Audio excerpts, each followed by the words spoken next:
The next part of staying on the same page financially with your spouse has to do with the day-to-day management of your finances. When you're both high earners making strides in your career, it can be easy to go into autopilot and start making money decisions without involving your spouse. Eventually, it can feel like you're on two separate paths. Before we get into specific strategies to help with this, let's first talk about the overarching goal, which is transparency. Transparency above all else. It's important because it helps to build trust and it creates an environment for collaborative decision making. The whole point is that you create unity and move together as a team when you're making financial decisions. Now for different steps that can help.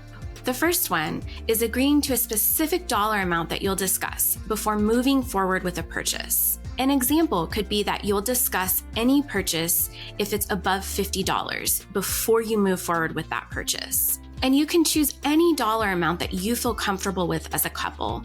Some couples decide to start lower, and then as they get more comfortable with each other's decisions and they start to feel more aligned, they move the amount up. Other couples choose to have a lower amount indefinitely because they both enjoy being involved. And the point with this is just to respect each other's involvement with money decisions.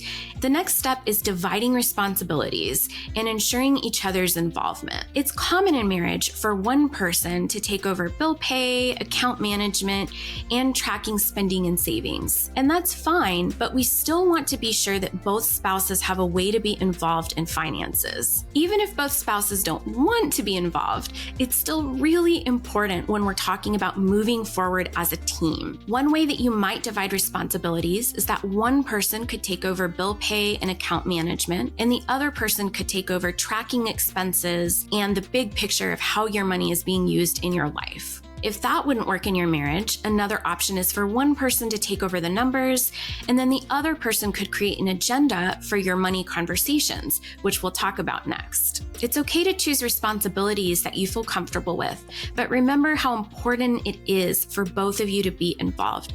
Otherwise, it's really difficult to act as a team. The last step is monthly money check-ins or money dates. This is when you schedule a time every month for you to have money conversations and talk about how things are going in your financial life. This builds awareness and it also creates a safe space for you to have money conversations. I suggest getting it on the calendar because life gets busy, and before you know it, 3 to 6 months have gone by and you haven't really touched base with each other on your financial decisions and goals. Money check-in is a great time to review how your finances are going, to review your expenses and savings, and how you're tracking toward meeting your goals. And I encourage you to find a way to make it fun, like you could make special snacks or dessert. Here are some things you can ask yourself as you review everything. What surprised you about your spending or savings over the past month? Are you making progress toward your goals? And then as you answer those questions, you can create a focus for the upcoming month. And remember, this should be solution-oriented. It's not about the blame game. It's about moving together as a team.